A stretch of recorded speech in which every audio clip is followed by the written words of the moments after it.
Hello and welcome back to MFTBT. I'm Mondef, and today I'd like to play with a very overly complicated and very underutilized system.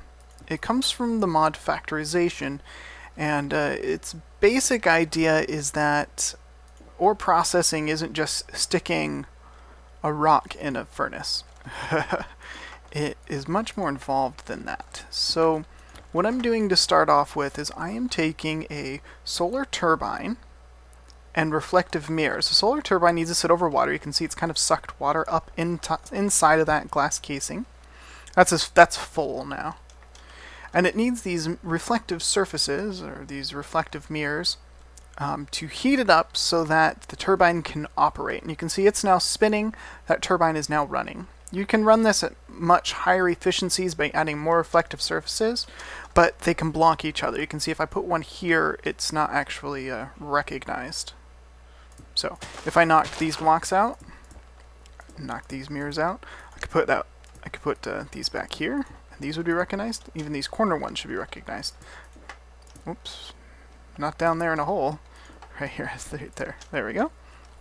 So now all of those are recognized. So I could actually increase its efficiency by doing that.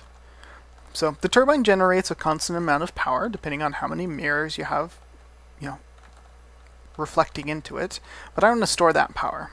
So here's a battery box. This is actually called a battery block. I'm placed at 100% charged, but even if it didn't, it would be charging from the turbine. We can tell it's charged because the yellow bars here are all the way up. As the charge in the battery block depletes, the charge will go down. I'm going to use this. This is lead wire. This is the wire for Factorization's power system. And it's kind of a neat wire. You can place it up on the walls and across, and even you have to anchor it on a block. So even across the ceiling though, that's not a problem. So it's kind of a neat wire. Places really kind of a really neat way.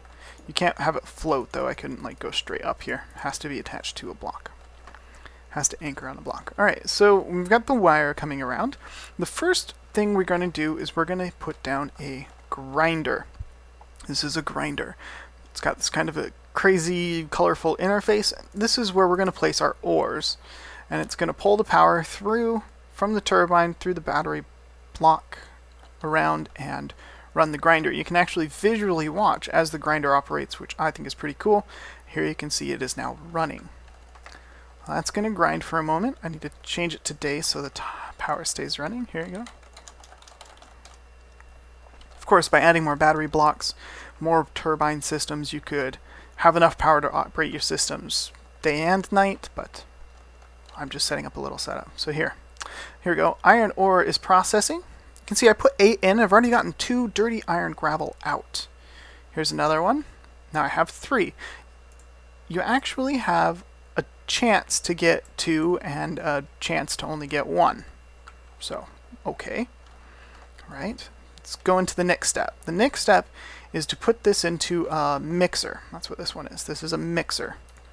The mixer's full of water, as you can see, which is kind of funny because it doesn't have any water in it yet, but it needs the water. So put in a water bucket and it will run, and that will mix the dirty iron gravel with the water bucket, and you'll get your bucket back, of course, because it doesn't use the bucket, but you'll also get clean iron.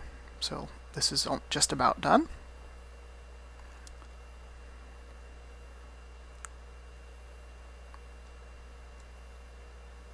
So there we go. We got our bucket back. We have our clean iron chunks, and we also end up with sludge. Let's go ahead and take these. Start a water bucket. Get the next one running.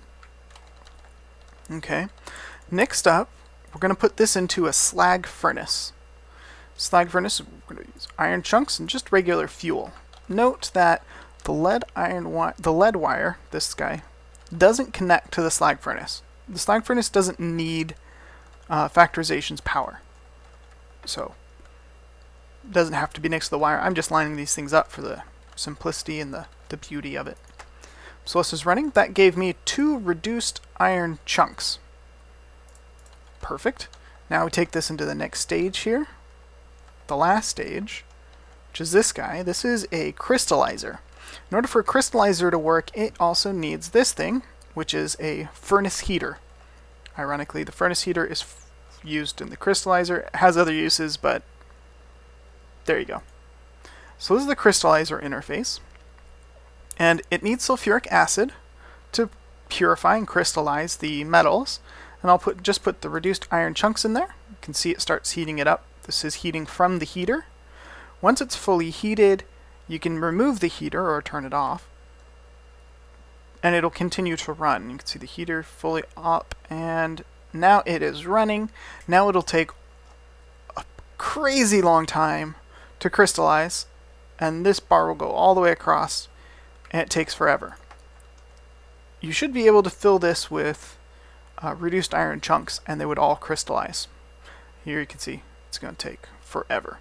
So really you'd only want to do this once you had enough iron chunks that you could crystallize the whole set and not have to waste a ton of time doing 2 reduced iron chunks, right? Okay. So why do we do this? Why do we want to deal with this, especially this step, right? Water bucket? A water bucket every single time? That seems like a complete waste of time.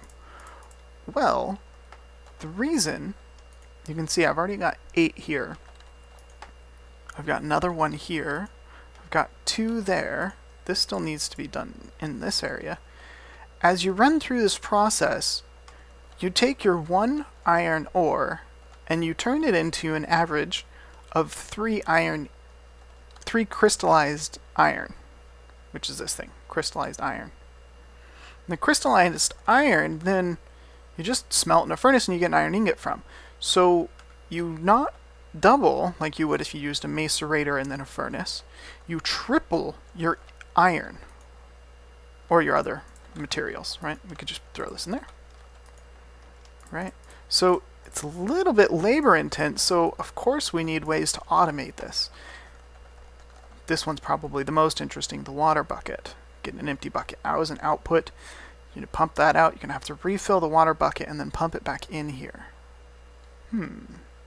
So there's some interesting automation problems with this system, but not to say it isn't worth it. 300% is quite a bit of goodies. This goes in there. So it's definitely worth it. It's a neat system. It's a tad bit complicated. Yeah, just a tad bit. I get that. But it's well worth the process time. Now, I have situated this in the MFTBT mountain here, right next to our quarry room. And what I'd like to do, instead of macerating and then furnacizing the ores, I'd be interested to see if we can bring this up here and automate this entire process so that I don't only double my ores, I triple my ores. But that's a topic for another day. For this time, I've got to go. I'll see you next time on MFTBT.